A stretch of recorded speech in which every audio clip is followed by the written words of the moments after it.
come to you as and when. But we'll get underway with Rob Dorsett from Sky Sports News. Patrick, good to see you. You too. First and foremost, massive congratulations. We've been talking about you for quite a long time around this parts, and the England manager's been talking about you as well. So you must have known you were close to a call-up, but now that it's actually happened, how does it feel? Yeah, it's unreal, to be honest. Obviously, I got my hopes up a few times last year. I remember there was a few sleepless nights before the squad got announced, and nothing came of it in the end. But I knew, because obviously Gareth was mentioning my name, that I was getting closer. And to be honest, this time round, I thought that I didn't even think about it. Like, I forgot that the squad announcement was that day, and just went into training like any other day. And found out in the morning. So it was great news, and I couldn't believe it. How did you find out? I'd literally just been doing some media thing at Ellen Road, and then I went straight into training then, and I got a FaceTime call off the technical director. I was like, what's that? And I was trying to get ready for training and get changed, and so I didn't answer it, and then I got another one straight away. So I thought I better answer, and he was showing me the email from England to the obviously club secretary, showed me my name above or below Calvin's, and that was how I found out. I wonder if there's a part of you now that has a chance to reflect on what it's taken for you to get here. Mm-hmm. Because it was not easy for you, I think, in the early days at Chelsea. You were loaned out an awful lot. Yeah. Moved to Middlesbrough, then to Leeds, where you've had extraordinary success. So it's been quite a journey to get here. And is now the time when you look back and reflect on all of that? I think that not every player's career pathway is the same. I think at different times in your career you have different kind of obstacles in the way, and it's just one of them where I always believed that it was going to happen, and I always kind of hoped that I was going to get to this level. And within myself, without kind of speaking out loud and kind of fronting it for everyone, I always had that self-belief that I was capable, and I just needed to keep working hard, and I knew I would never give up until the day that I retired. So it was just about hard work and keeping on going. There's been a lot talked about your background and your quite sophisticated upbringing, and the way you speak as well. You speak incredibly well. Yeah. You play several musical instruments. I think you speak a lot of languages as well. 4 of them, is that right? No, I don't. No, there's conversational? People kind of over-egg a lot of things, but I can speak French and understand it, and I kind of picked up, I can understand Spanish but can't speak it.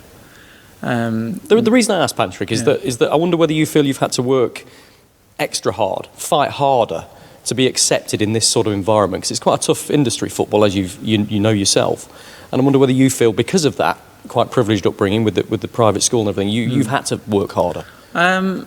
I think there was always a slight stigma when I was younger, but then kind of football's evolved, and people are more understanding of not just my situation but everyone's situation, and learn that you can't just judge someone by the way they've been brought up or the background that they've got, because you've got to let them show their stuff and then kind of judge them. And I think it's been something that's kind of developed in football as the years have gone on.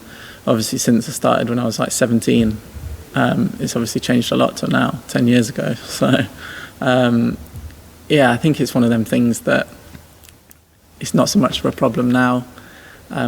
Back in the day, I never actually thought it was that much of a problem either. It's only when you really ever think about it that there might have been slight issues, but nothing that I kind of have any regret towards or bad feelings towards. Do you think you maybe faced a bit of prejudice then in the past because you were too nice or too posh or whatever phrase people were using for you?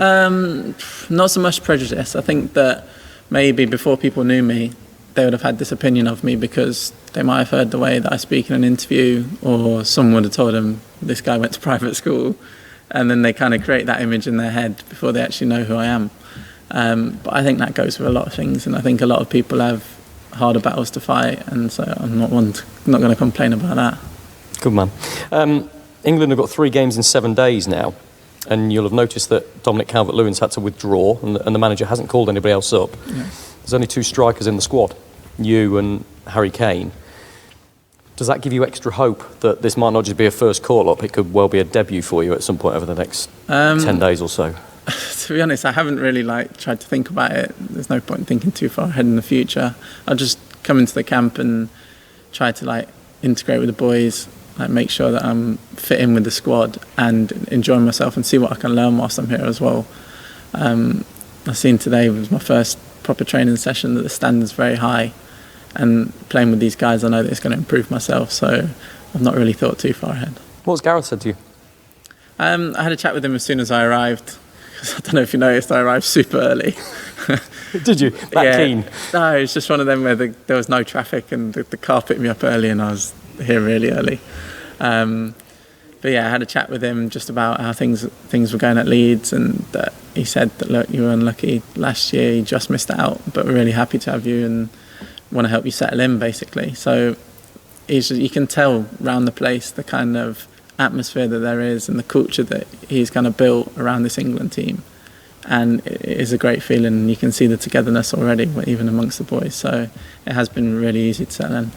Good man. Last one from me. It's transfer deadline day that we're talking to you on, and Leeds United are on the verge of a pretty big signing in Daniel James. Now, as a striker, you know that to stay in this England squad, you've got to keep scoring goals for your club. So I wonder, when you see a player of that talent joining Leeds, that must give you hope. What does he bring? What does he add in terms of quality to Leeds? I think it would be easy to just say that it brings extreme pace, but we've played against him a few times in the Premier League, and you've seen he's got quality as well. So it's up to him to try and force his way into the team. Now he's at Leeds, and I'm sure he has a lot to offer. Hopefully he can provide a fair few assists. Good man. Best of luck. Thanks, Patrick. Cheers, mate. Thanks, Rob. We'll now jump briefly online to take a couple of questions from Carrie Brown of beIN Sports. Hello, Patrick. Nice to see you. Hi. First of all, many congratulations on your call-up. We know that Bielsa is a manager that really loves to get his team players into international sides. What has he said to you, and how important has he been in shaping you into an England player? He's not actually said too much to me. I think he wanted to kind of keep me level-headed and keep me working hard, obviously concentrating on the game that was at the weekend. But after the game, he saw me talking to my mum and dad and just came over and congratulated them and just said enjoy it. So he's not one to kind of make a massive fuss over it. But as you mentioned, in terms of the kind of imprint he's had on me and on my game, it's massive. He's improved me no end, and I think that goes for the whole squad. You can see that, like certain aspects of my game that I would probably never even noticed that needed improving or even thought about. He's very meticulous with detail and is always wanting to improve. So it's a perfect match, because obviously I want to keep getting better and better. So with the Bielsa training 3 games in the space of that 5 days isn't too much of a physical challenge to you, is it? No, it shouldn't be too much. I mean, games are always slightly different to training, because you've got the extra addition of fans being there and the adrenaline and stuff. But training is quite hard. I know what you're trying to say. So many former players have said that there is no other player in England that is so similar to Harry Kane in terms of style and substance as you as a player. How much have you modelled your game on him, and in training, how much is the man different to the man that you come up against on a pitch? To be honest, I've not really modelled my game on Harry. Obviously, he's the best striker for me, probably the best striker in the world, out and out number 9. But there's certain aspects that obviously I look up to him and see that I can improve on by watching him. So just even today in training, we only trained for maybe an hour, but you notice how kind of crisp the contacts with the ball are when he's finishing and stuff like that. But yeah, I don't know whether our game is as similar as people quite make out, because sometimes I'm running in behind a lot more and there's different aspects of it. But yeah, there's definitely things I can learn from him. So many England fans didn't appreciate the talent of Calvin Phillips, one of England's out-and-out stars of the Euros. Are you looking forward to that, to showing your talents to an audience that may not disgracefully see as much of Leeds United as they will of England? Yeah, to be honest, I'm just excited to kind of grab any opportunity I get, and hopefully do the same as what Calvin did, because as you said, a lot of people kind of didn't understand why he was in the team, and then the Euros that he had was just fantastic, and I think now people understand and realise what a great player he is. Thanks, Carrie. We'll go back in the room with Alex Howe from BBC Sport. Hi, Patrick. Hi. You right? Why do you think you've been called up now and not before? I know you said before you had a few sleepless nights and maybe thought you should have been in the squad before, but why now? I don't know, that's a tough question. I honestly couldn't answer that. I just know that whenever I did end up getting called up, it was a proud moment for me, and obviously I was delighted, so I was just constantly working hard and hoping that it came one day. And spoke about Calvin Phillips there. What has he said to you about joining up with the squad? He just said how good an atmosphere it was and basically how much fun it is to be here.